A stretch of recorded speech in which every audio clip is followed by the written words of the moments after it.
अस्सलामु अलैकुम। बांगे दरा चैनल पर बाले जिब्राइल हिस्सा दोम की तशरीह वीडियोस के साथ हाजिर हैं। कलाम इकबाल को आम फहम बनाने के लिए ये हमारी कोशिश है। इस सिलसिले में आप हमारा साथ दें। इस वीडियो को अख्ताम तक ज़रूर देखें। चैनल को लाइक, सब्सक्राइब और शेयर करें। अब बढ़ते हैं नंबर 17 की जानिब। ज़मस्तानी हवा में गरचे थी शमशीर की तेज़ी, न छूटे मुझसे लंदन में भी आदाब सहर खेज़ी। इल्लामा इकबाल ने ख़ुद वाज़े किया है कि ये अशार यूरोप में लिखे गए जब वो दूसरी गोल मेज़ कॉन्फ्रेंस के सिलसिले में यूरोप गए, और ये शेर दोनों मरतबा मौसम सरमा और ये सफ़र दोनों मरतबा मौसम सरमा में हुआ था। ज़मस्तानी हवा मुराद मौसम सरमा की सर्द हवा अगरचे तलवार की तरह तेज़ थी, लेकिन लंदन में भी मैंने बहुत सवेरे उठने के अपने अमल को न छोड़ा। शेर से इस बात का इजहार होता है कि इल्लामा इकबाल बहुत सवेरे उठने के आदी थे, इसलिए उन्होंने कहा कि यखबस्ता मौसम होने के बावजूद भी हस्बे मामूल लंदन में भी मुँह अंधेरे ही उठता रहा। कहीं सरमाया महफिल थी मेरी गरम गुफ्तारी, कहीं सबको परेशान कर गई मेरी कम आमेज़ी। इल्लामा फरमाते हैं कि किसी जगह मैं खुलकर बात करता रहा और मेरी गुफ्तगू गर्मी महफिल के लिए रौनक का सामान बनी रही, और किसी जगह मेरा मिलने जुलने से दूर भागना सबके लिए परेशानी का बाइस होता रहा। इल्लामा इकबाल ने ना बहुत ज़्यादा फिरना पसंद करते थे, ना अमूमन मजलिसों में शिरकत करते थे, और ना ही मजलिसों महफिलों के आदी थे। अलबत्ता जो उनके पास आ जाता और कुछ पूछ लेता तो बड़ी तफसील से जवाब देते थे।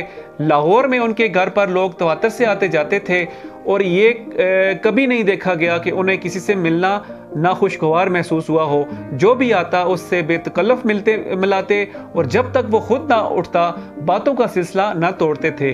लंदन में मुलाकातों के मरवजा आदाब दूसरे थे। इकबाल खुद तो ज़्यादा बाहर ना निकलते, लेकिन उनके पास जो भी मिलने के लिए आ जाता तो उससे उसी तरह बातचीत करते जिस तरह लाहौर में किया करते थे। ज़मामे कार अगर मजदूर के हाथों में हो फिर क्या, ज़मामे कार अगर मजदूर के हाथों में हो फिर क्या, तरीके कोहकन में भी वही हीले हैं परवेजी। कारोबार हुकूमत की भागदौड़ मजदूरों के हाथ में आ भी जाए तो उससे क्या होगा, क्योंकि कोहकन के तरीके में शहंशाह परवेज ही की हेलाकारियां नजर आती हैं। मिसाल इसकी यूं है कि ये कारखाने, ये ज़मीनें, ये सब अफराद की मिल्कियत थी। उन्हें अगर अफराद से छीन कर नेशनलाइज कर दिया जाए और किसी और की तहवील में दे दिए जाए, जिसे स्टेट कहते हैं, और जिसका ज़मामे कार मजदूर के हाथ में ही भले हो, तो आखिर में इंसानों ही का मजमुआ सामने आता है, क्योंकि इंसानों से बढ़कर तो किसी को ये तस्लीम ही नहीं करते। ये तो फसाद इंसानों में रहेगा ही। फसाद तो फसाद ही होता है, ख्वाह उसका बर्पा करने वाला एक इंसान हो या इंसानों का एक ग्रुप हो। चौराहे पे अगर कोई एक फर्द आकर किसी को पिस्तौल दिखाकर लूट कर ले जाए, वो भी फसाद ही रहेगा, या हाईवे पर डाकुओं का एक ग्रोह आ जाए तो वो भी फसाद। कोहकन यहाँ मजदूर के मानों में है और परवेजी शाही के। इकबाल मजदूरों के तबके की हुकूमतों का तमाशा रूस और बाज़ दूसरे यूरोपीय मुल्कों में देख चुके थे। उन्हें अंदाज़ा हो चुका था कि सिर्फ अफराद बदलने और हुकूमत के तौर तरीकों में कोई फ़र्क ना आया, और वो रंग पैदा ना हुआ जिसकी उम्मीद मजदूरों से थी। लिहाजा उनके दिल में एहसास पैदा हुआ कि महज अफराद को बदल देने से क्या हासिल हो सकता है, ज़रूरत तो तर्ज अमल को तब्दील करने की है, जिसकी तरफ उन्होंने अगले शेर में इशारा किया है। जलाले पातशाही हो के जमहूरी तमाशा हो, जुदा हो दी सियासत से तो रह जाती है चंगेजी। यानी बादशाही का जाहो जलाल हो या जमहूरियत का तमाशा, यानी तरीक़े हुकूमत शख्सी हो या अवामी, अगर सियासत दीन से अलग कर दी जाए तो वो महज चंगेज़ी रह जाती है। जैसा कि पिछले शेर में बताया गया था कि ज़मामे कार यानी हुकूमत शख्सी हो या फिर इसे इंसानों के ग्रुप के हाथों में दे दिया जाए, बात एक ही है। समझना इस बात को है कि इंसान होने के नाते सब बराबर हैं, और इस बराबरी की वजह से किसी इंसान को यह हक नहीं कि वो दूसरे इंसानों के लिए कानून साजी करे। यह हक सिर्फ किसी बरतर हस्ती को ही पहुंचता है।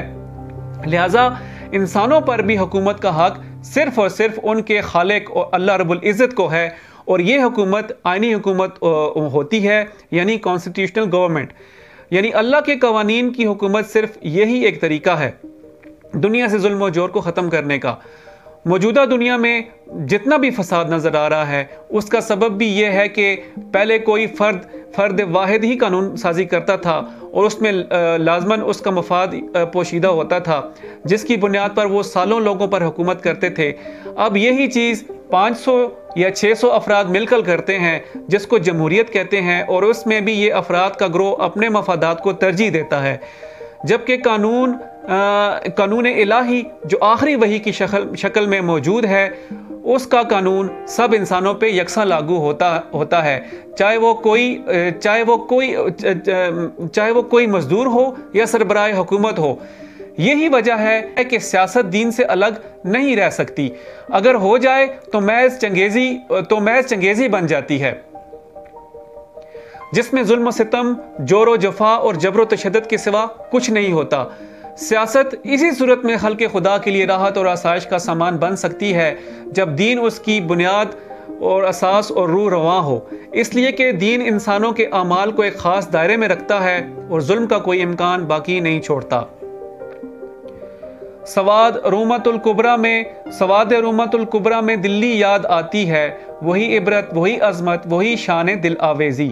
روم کے گرد و نواح دیکھ کر دلی کی یاد تازہ ہو جاتی ہے، اس لیے کہ یہاں بھی دلی کی طرح جا بجا کھنڈر موجود ہیں جنہیں دیکھ کر عبرت حاصل ہوتی ہے۔ یہاں بھی عزت و عظمت و برتری کا وہی نقشہ نظر آتا ہے جس سے دہلی میں قدم قدم پر سابقہ پڑتا ہے، اور پھر اس پرانے شہر دہلی کی شان دلکشی بھی موجود ہے۔ یہ تھی بال جبریل عیسیٰ دوم کا 7واں ٹکڑا تھا، اور کلام اقبال کے لیے آپ بانگ درا چینل کو لائک، سبسکرائب اور شیئر کیجیے۔